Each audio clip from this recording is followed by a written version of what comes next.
जय श्री राम। नमस्कार दोस्तों, स्वागत है आप सभी का आपके अपने YouTube चैनल चंद्रमनीषा भक्ति पर। दोस्तों, आज की इस वीडियो में हम लोग उसके आगे का अध्याय पढ़ेंगे जहां तक हम लोगों ने पढ़ लिया है श्री रामचरितमानस। अगर दोस्तों आप वीडियो पर नए आए हैं तो प्लीज़ जाकर सारी वीडियो को देखते आइए, तब जाकर आपको ये सारी कथाएँ आपको समझ में आएंगी दोस्तों, और आपको अच्छा भी लगेगा। तो चलिए दोस्तों, शुरुआत करते हैं आज का अध्याय। तो दोस्तों, हम लोगों ने इस दोहे तक पढ़ा है जब भगवान परशुराम जी ने श्री रामचंद्र जी को पहचान लिया और उनका हृदय जो था वो पुलकित हो गया, वो प्रसन्न हो गए। अब आगे हम लोग पढ़ेंगे। जय रघुवंश बनज बन भानु, गहन धनुजे कुल दहन कृशानु, जय सुरबी प्रधेनु हितकारी, जय मद मोह कोह भ्रमहारी।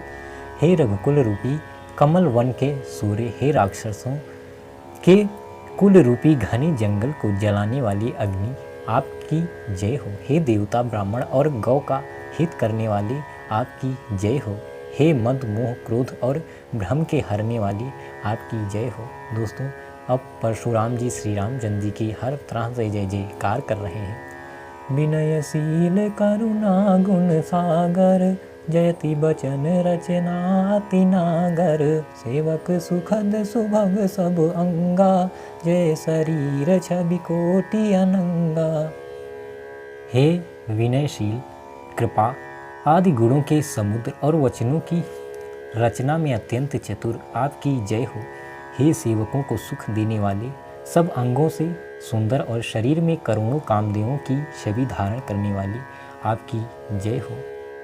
दोस्तों, परशुराम जी भगवान की जय जयकार कर रहे हैं।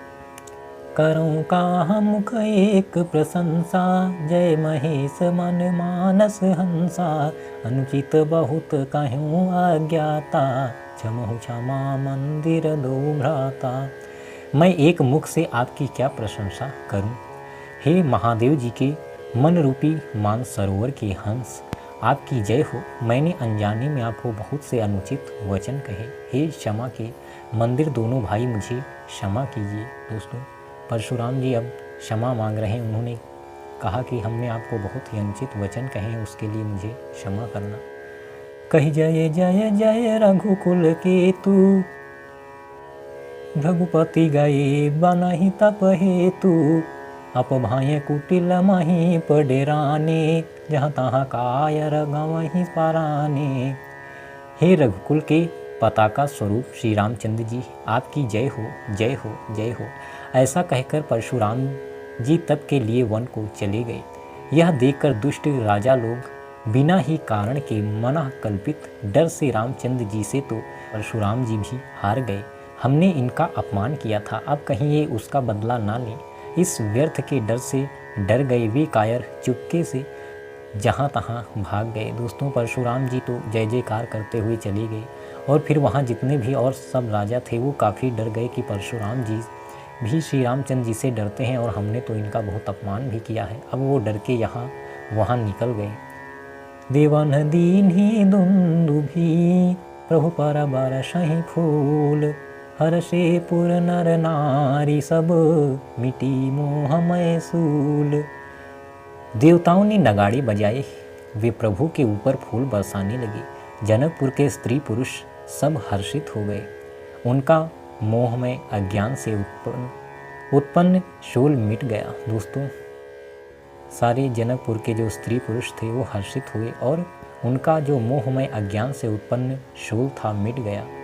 अति गह गहे बाजने बाजे, सबहि मनोहर मंगल साजे, जूथ जूथ मिली सुमुखी सुनैनी, करहि गान कल कोकिल बयनी।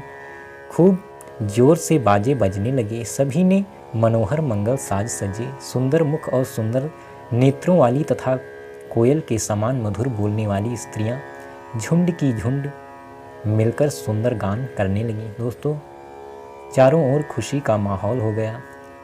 ढोल नगाड़े बज रहे हैं और स्त्रियां झुंड की झुंड आकर सुंदर गीत गा रही हैं, गान कर रही हैं। सुख विदेह कर बरनी न जाई, जन्म दरिद्र मनहु निधि पाई, विगत त्रास भई सिय सुखारी, जनु विधुदय चकोर कुमारी।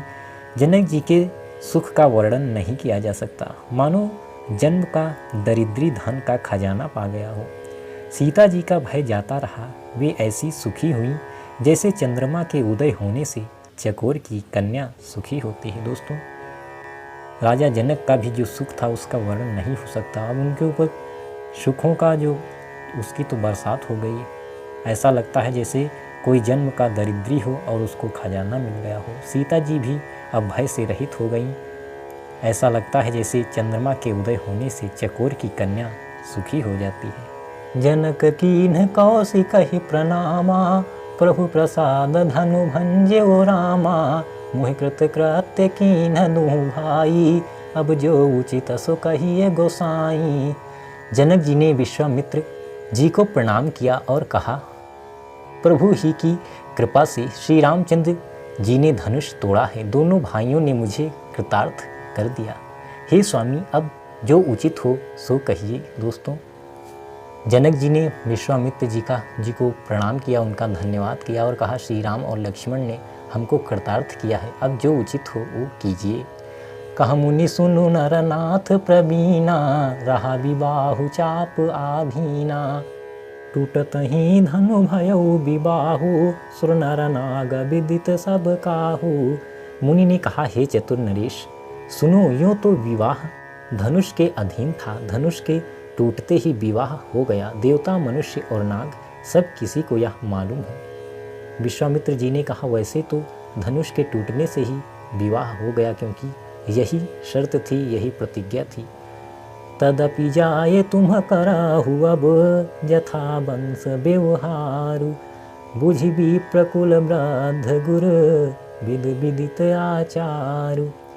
तथापि तुम जाकर अपने कुल का जैसा व्यवहार हो, ब्राह्मणों, कुल के बूढ़ों और गुरुओं से पूछकर और वेदों में वर्णित जैसा आचार हो वैसा करो। दोस्तों, फिर भी विश्वामित्र जी ने कहा, जैसा आपके कुल में होता है, जैसा आपके परिवार में ब्राह्मणों से पूछकर, कुल के बूढ़ों से और गुरुओं से पूछकर वेदों में जो वर्णित है वैसा ही करो। दूत अवधपुर पठवहु जाई, आनहि नृप दशरथ ही बोलाई। मुदित राव कही भले ही कृपाला, पठय दूत बोलिते ही काला। जाकर अयोध्या को दूत भेजो, जो राजा दशरथ को बुला लावे। राजा ने प्रसन्न होकर कहा, हे कृपालु, बहुत अच्छा, और उसी समय दूतों को बुलाकर भेज दिया। अब दोस्तों, अयोध्या को दूत जाएगा और दशरथ जी तक समाचार मिलेगा। बहुरी महाजन सकल बोलाए, आई सबनि सादर सिर नाये। हाट बाट मंदिर सुरबासा, नगरु संवारहु चारिहु पासा। फिर सब महाजनों को बुलाया और सबने आकर राजा को आदर पूर्वक सिर नवाया। राजा ने कहा, बाजार, रास्ते, घर, देवालय और सारे नगर को चारों ओर से सजाओ। दोस्तों, बहुत से राजा महाराजाओं को बुलाया गया और बाजार, रास्ते, घर, देवालयों को सजाने का आदेश दिया गया। हर्षि चले निज निज ग्रह आए, पुनि परिचारक बोली पठाए। रचहु विचित्र बितान बनाई, सिरधरि बचन चले सचुपाई। महाजन प्रसन्न होकर चली और अपने अपने घर आई।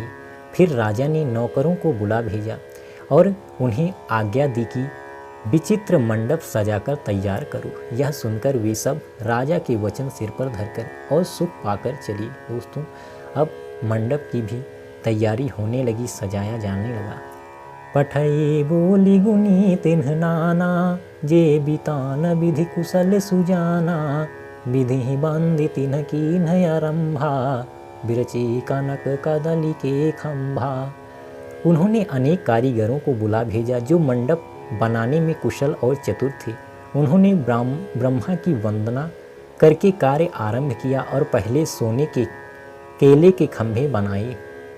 दोस्तों, एक से अच्छे जो कारीगर थे उनको बुलाया गया, जो मंडप बनाने में कुशल थे, चतुर थे, और फिर मंडप को बनाया जाने लगा। हरित मनिन के पत्र फल, पदुम राग के फूल। रचना देखि विचित्र अति, मनु बिरंची कर भूल।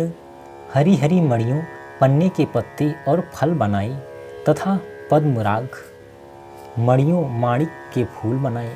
मंडप की अत्यंत विचित्र रचना देखकर ब्रह्मा का मन भी भूल गया। दोस्तों बहुत ही सुंदर मंडप बनाया गया मड़ियों और पन्नों से। बेनुहरित मणिमय सब कीन्हे, सरल सपरब परहि नहीं चीन्हे। कनक कलित अहि बेली बनाई, लखि नहीं परई सपरन सुहाई। बाँस सब हरी हरी मड़ियों पन्ने के सीधे और गांठों से युक्त ऐसे बनाए जो पहचाने नहीं जाते थे कि मड़ियों के हैं या साधारण। सोने की सुंदर नागबेली पान की लता बनाई जो पत्तों सहित ऐसी भली मालूम होती थी कि पहचानी नहीं जाती थी। दोस्तों हीरे और पन्ने से जोड़कर ऐसे सजाया जा रहा है कि पता ही नहीं चलता है कि बांस के हैं या साधारण हैं या मड़ियों से बने हैं, कुछ समझ में ही नहीं आता है। तेहि के रची पची बंध बनाए, बिच बिच मुकुता दाम सुहाए। मानिक मरकत कुलिस पिरोजा, चिरी कोरी पची रचे सरोजा। उसी नागबेली के रचकर और पच्चीकारी करके बंधन बांधने की रस्सी बनाए। बीच बीच में मोतियों की सुंदर झालरें हैं। माणिक पन्ने हीरे और फिरोजे इन रत्नों को चीर कर कोर कर और पच्चीकारी करके इनके लाल हरे सफ़ेद और फिरोज़ी रंग के कमल बनाए। दोस्तों बहुत ही सुंदर बनाया गया है। माणिक पन्ने हीरे और फिरोज़े ऐसे जो सब रत्न हैं उनको चीर कर कोर कर पच्चीकारी करी गई है। चतुराई से बड़ी ही लाल हरे सफ़ेद और फिरोज़ी रंग के कमल बनाए गए हैं। किए भृंग बहुरंग विहंगा, गुंजहि कूजहि पवन प्रसंगा। सुर प्रतिमा खम्भन गढ़ी काढ़ी, मंगल द्रव्य लिए सब ठाढ़ी। भंवरे और बहुत रंगों के पक्षी बनाए जो हवा के सहारे गूंजते और कूजते थे। खम्भों पर देवताओं की मूर्तियां गढ़कर निकाली जो सब मंगल द्रव्य लिए खड़ी थी। दोस्तों भंवरे और बहुत से जो रंग बिरंगे पक्षी थे उनको बनाया गया। देवताओं की मूर्तियां बनाई गईं। चौके भांति अनेक पुराई, सिंधुर मणिमय सहज सुहाई। गजमुक्ताओं के सहज ही सुहावने अनेकों तरह के चौक पुराए। दोस्तों गजमुक्ताओं के चौक बनाए गए हैं। सौरभ पल्लव सुभग सुठी, किए नील मणि कोरी। हेम बौर मरकत घवरी, लसत पाटमय डोरी।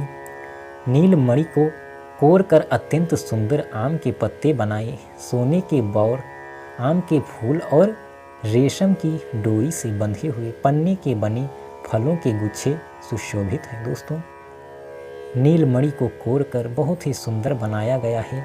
रेशम की डोरी से बंधे हुए पन्ने बने फलों के गुच्छे सुशोभित हो रहे हैं। दोस्तों मंडप की सुंदरता का कुछ वर्णन ही नहीं किया जा सकता है। तो दोस्तों आज के अध्याय में बस यहीं तक। आप बने रहिए हमारे साथ। जय श्री राम। नमस्कार।